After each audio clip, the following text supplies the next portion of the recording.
Now, one of my favorite features of the SP404 is directly related to another way it allows you to sample, and this is using Skipback Recording. Skipback Recording allows you to capture either the last 25 seconds or the last 40 seconds of any audio that's been running through the inputs. So this means that if you've been jamming and suddenly you did something really, really cool and you were like, oh man, I wish I recorded that, you can just press the appropriate button to capture the last 25 to 40 seconds of what you did. You can change the skip back length in your utility settings. You can just hold shift and pad 13. And there's a whole host of settings in there you should get very familiar with. And I'm not going to cover all of those in the video because they're in the manual. But with that said, I have the OPZ here, and I just want to capture some stuff from the OPZ because I think that might be cool. I got some arpeggiator thing going on. So let me enable the external source. This is now going into the stereo inputs in the back.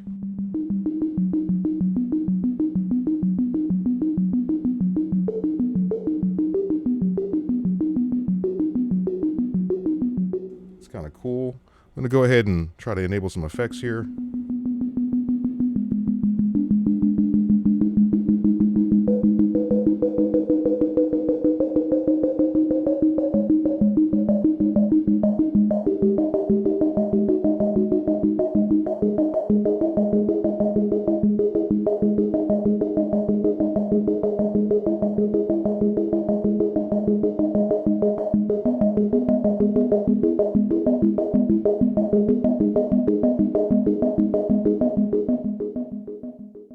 All right, that was cool. Oh man, I wish I was recording that. Well, check it out.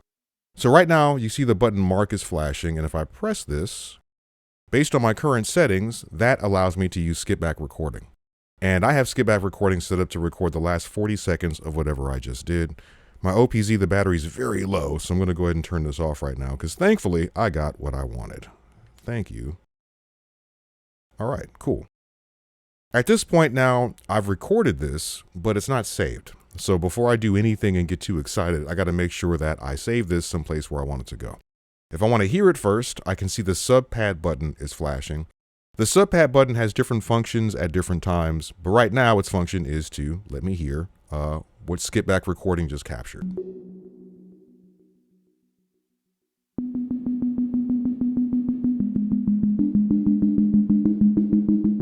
All right, so there's a good amount of stuff here.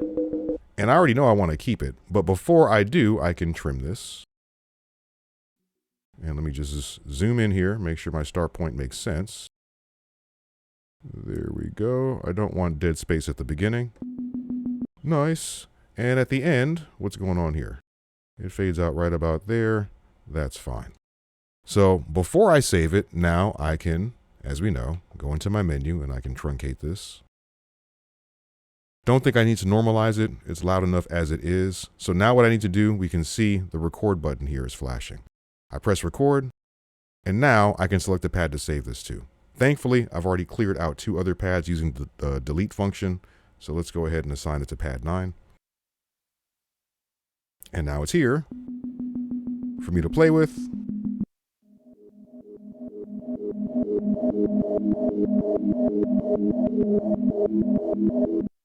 And that's going to be very useful in the very near future.